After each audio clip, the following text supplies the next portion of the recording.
Every other country in the world can do it in months, sometimes weeks. Why can every other country do it in that short a period of time? Are they all that so much brighter than America? I don't think so. Well, mostly parliamentary. Yeah. I mean, there's like literal reasons, right? We don't have a parliamentary system. I mean, we also have a First Amendment.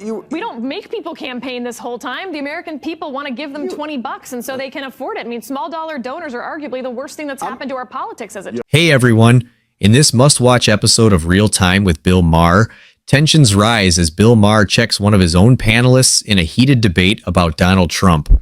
The panel dives deep into the polarizing politics of the Trump era, sparking fiery exchanges and thought-provoking moments. Bill Maher doesn't hold back, challenging opinions and calling out his panelists' defense of Trump with sharp wit and insight. If you're interested in the latest political debates and discussions surrounding Trump and the state of American politics, this is the video for you. I also think everything the candidates, especially the Democrats, do to get voters annoys them. The constant texting. Did you get the texts like from Tim Walz every 5 minutes, and like always begging for money and knocking on doors? We've got people knocking on doors. People don't want knocking on your door. Who in this day and age wants someone knocking on? Kids don't even like it when a phone call. That's like too much of a invasion of their privacy, which they don't care about.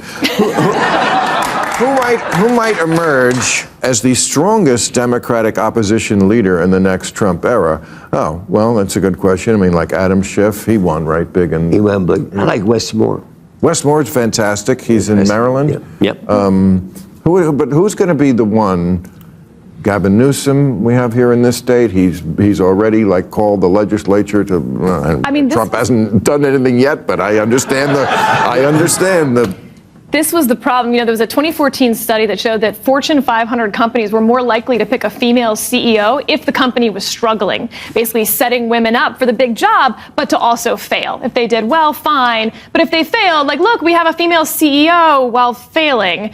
And that's what I feel like they did to Kamala Harris. When Biden refused to step aside and not run again, he was supposed to be that bridge. He backed off on that promise due to arrogance. And then he drops out after a catastrophic debate performance, and they set Kamala Harris up to fail. That was a 3-month campaign, and she was supposed to introduce herself to the American people. No wonder people were Googling, did Joe Biden drop out? And so... No. You're saying 3 months wasn't long enough?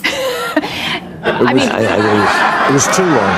It was long enough. It was long enough. If they had a primary... It's not that they didn't have time to introduce. They met someone and didn't like them. Primary, they wouldn't have picked her.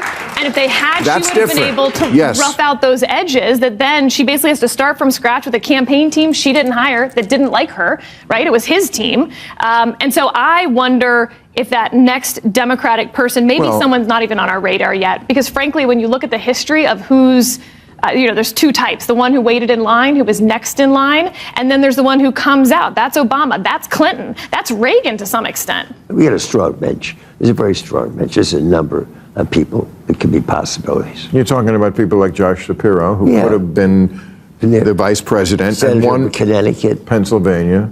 Senator Blumenthal? No. Oh, Chris Murphy. Chris Murphy. Yeah. Yes. I'm going to side with Sarah about this one thing.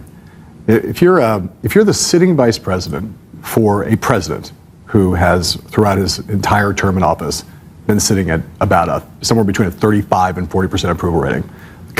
People view the Biden administration as a failure. We can have a long discussion about whether they are right about that, about the economy, but the perceptions of the economy were that people thought inflation was too high, people thought we were on the wrong track, 75% wrong track numbers, and this huge inflation overhang.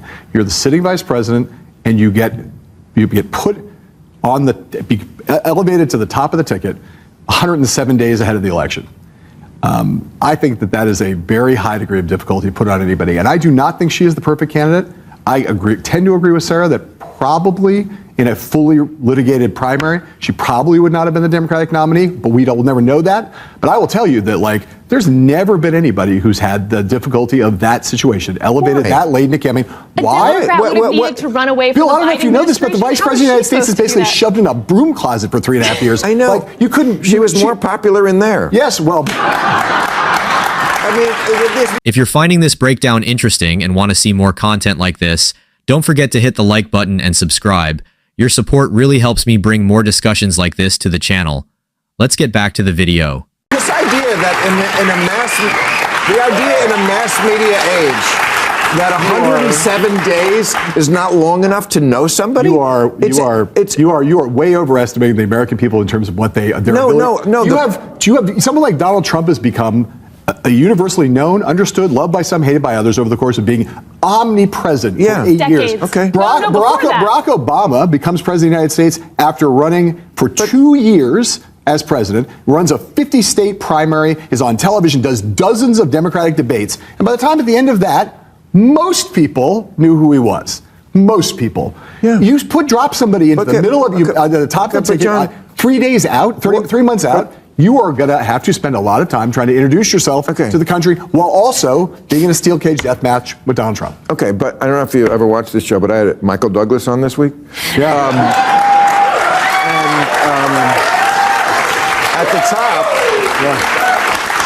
we were talking about this, and he made a very good point that every other country in the world can do it in months, sometimes weeks. Why can every other country do it in that short a period of time? Are they all so much brighter than America? I don't think so. Well, mostly parliamentary. I mean, there's literal reasons, right? We don't have a parliamentary system. We also have a First Amendment. We don't make people campaign this whole time. The American people want to give them $20, and so they can afford it. I mean, small dollar donors are arguably the worst thing that's happened to our politics, as it turned out. So there you have it. Another classic moment from Bill Maher where he holds his panelists accountable, even in the heat of a controversial debate about Trump. It's clear that conversations like these are more important than ever in today's polarized political climate. My takeaway? It's vital to challenge opinions, even within your own circle, and keep the dialogue alive. What do you think? Did Bill Maher handle this well, or could he have done something differently? Let me know your thoughts in the comments, and don't forget to like, share, and subscribe for more commentary like this. Thanks for watching, and I'll see you in the next video.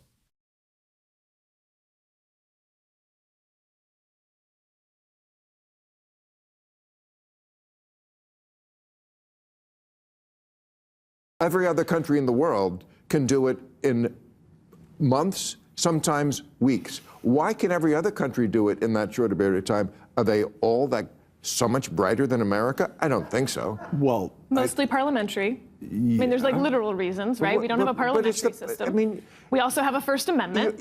We don't make people campaign this whole time. The American people want to give them $20, and so they can afford it. I mean, small dollar donors are arguably the worst thing that's happened to our politics, as it